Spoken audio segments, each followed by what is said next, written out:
So, you want to make easy money on Dinkum without doing anything?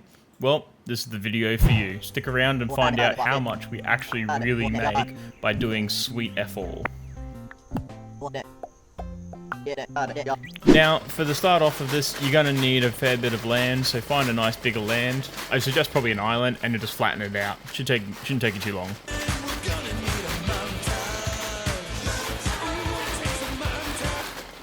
Now, start planting your apple trees. So I like to do a 1x1 slot.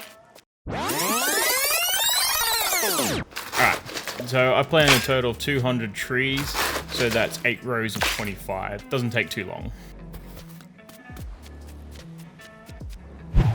If you want to know why I use apple trees, have a look in the top right for the link. It'll take you to one of our other videos, which is just why we use apples rather than any other fruit. Now, it's been a few days, it's time to harvest all these bad boys. So you can go with your camera through and try and bump them off, or have your camera up top above the trees and watch the apples fall off. Either method works, it doesn't matter which one you use.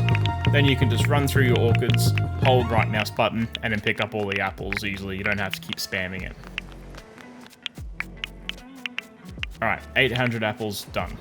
Cooking method, it depends on your personal preference. I tried the sitting in the middle and just going around in circles planting them. Felt tedious and felt slower. I then tried a couple other different methods. So I just tried them in a linear method and just randomly pouring them around, so I just run up and down putting it in. But then I just tried more of an organized fashion of like running down it in one line. It seemed to work a little faster and more fluid, and it just went real quick.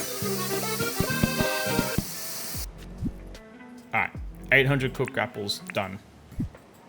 Now we'll go into a little bit of why we had that spacing. So you can see when they're all bunched up so close, it does make it a little harder to knock all the trees off. You just can't spam your mouse button fast enough, and they're too close to get through and run easily. With a little bit of distance, it's better, but then you can see when we leave a one slot between each one, it makes it a lot better. You can go to a 2 slot, but then you're just taking up too much space, or too much land really, to be effective. So it's just easier doing 1x1 spaces. Alright, now to the money making part. So you go sell John for 800 cooked apples. I got a total of $312,000. That's pretty good for doing nothing for 6 days at a time. If you like this, hit the like button, hit the subscribe button. We're going to punch out some other money making ideas for you to do stuff